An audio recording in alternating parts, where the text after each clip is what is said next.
Trackmania has a number of blocks and surfaces, but one that has sparked debate among players is the black roads. Some people claim that they are slippery, others say that they are the same as the normal roads, and that any difference is simply a placebo from the lack of walls. But what is the truth about the black road blocks, and the myth that they are different from normal roads? Well, I had that exact question and was determined to get to the bottom of it and see once and for all what, if anything, is different about these blocks. Who are the Mythbusters? Speed Freak.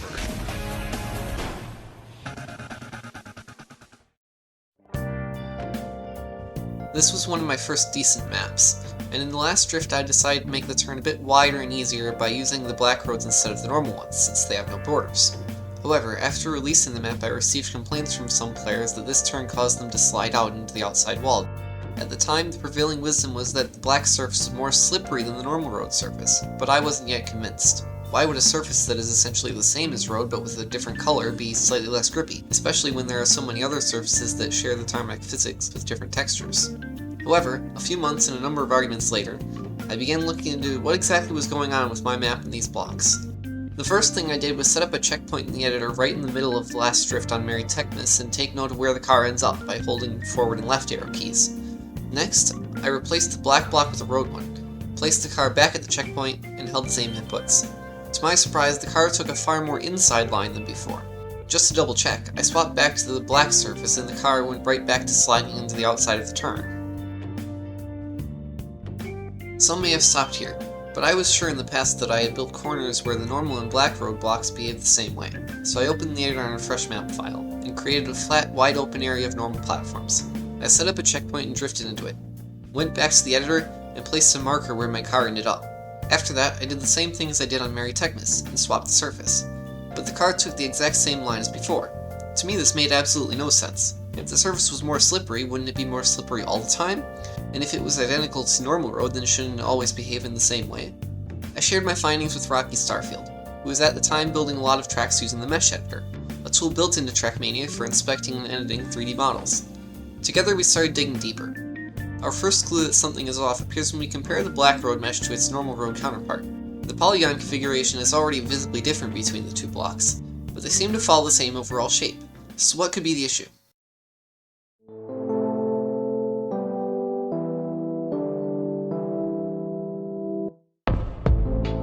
If we were to create 2 points in 3D space, there would be only one way to connect them with a straight line, no matter how these points are positioned.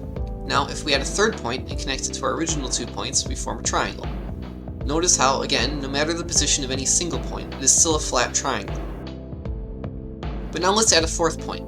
Sure, it looks like a flat square, but what happens if I try to move any of its points? That's not a square, and it's not even flat anymore. A flat plane in 3D space can only be described using 3 points, and because of that, a flat polygon with more than 3 sides can only exist if all of its points, or vertices, are already lying in one singular flat plane. Since we moved one vertex out of that plane, there is now no way to form a single flat shape, but only 2 triangles, forming 2 different planes. Now, let's take a closer look at the meshes in the Trackmania blocks. Both blocks consist of rectangular polygons, but notice how the tarmac block's polygons are much smaller and appear to be carefully crafted so that each of them has its vertices so close to a perfect plane that they are virtually flat. In contrast, the black road has long rectangles that split into triangles. This is the problem. Because this block is twisting in 3D space, rectangles in the middle split into triangles as vertices get misaligned from their flat planes, just as shown earlier. It is difficult to see these ridges with our eyes in the mesh editor. However, we can zoom in on a small portion of the mesh to gain a better understanding. Here you can see that the top line is flat relative to the horizon, but the bottom line is on an angle. It is only possible to connect these 4 points with either a curved surface, which doesn't actually exist in video games, or 2 triangles with a ridge in the middle. Repeat this process for the entire block and you can start to imagine how it would be slippery to drive on, as it is bumpy on the micro level, like driving on a washboard. The reason this isn't an issue on the normal road blocks is because there are far more polygons in the direction that the block twists.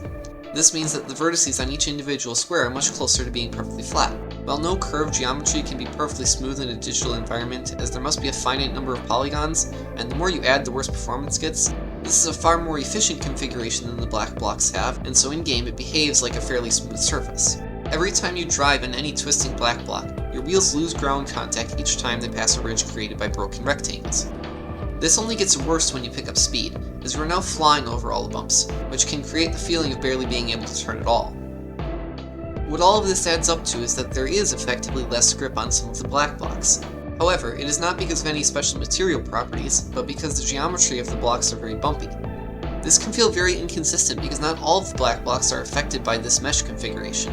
Remember what I said about flat planes in 3D space? If all the vertices lie in the same plane in relation to each other, rectangles can stay perfectly flat. For this reason, any block that is flat, no matter its angle, will feel the same as conventional roadblocks, even if it's made of one singular polygon. This is also true for turning bank blocks, which appear to be twisting, but actually consist of perfectly flat polygons that simply narrow on one end. While this may seem unintuitive, the result is that the bank turns are more closely related to the flat slope blocks, which can obviously get away with only being one polygon in width, because there is no change in slope in that direction. This means that only the twisting black blocks will give you less grip, which explains how it was possible that in my first in-game test the car was more slippery on the black blocks, and in the second test it behaved the same, as in the first test the block was twisting, and in the second it was flat. So where does that leave us with the original myth that the black blocks are different? Well, it turns out that the black surface is the same as the normal road surface, but the blocks are bumpy, which makes them more slippery to drive on. On December 14th, Nadeo, the developer of Trackmania, dropped an update to the game which added a number of minor features and a bunch of new blocks. It also changed some textures on existing blocks, such as red boosters now having white arrows instead of black ones. There was, however, one change that flew under the radar, not mentioned anywhere in the patch notes. The slippery blocks have been fixed. But not all of them. The black road blocks have been fixed, but the steeper black platform ones have not. Hopefully Nadeo will fix the rest of the blocks soon. One important note though, the patch does not retroactively apply to maps built before December 14th, 2022. If you are playing a map built before then, unless the mapper used a custom player-made block with improved meshes, the twisting black blocks will still be slippery. This was most likely done to not interfere with and possibly break existing tracks, which has happened in the past and made players understandably upset. I believe this was the correct decision even though it means that the slippery blocks will continue to be a part of the game far into the future, and currently the vast majority of maps were built on the old patch. At least now you have the knowledge to understand what is happening when the surface you're driving on makes your car slide out more out of nowhere. Thanks for watching, subscribe for more Trackmania videos, and have a nice day.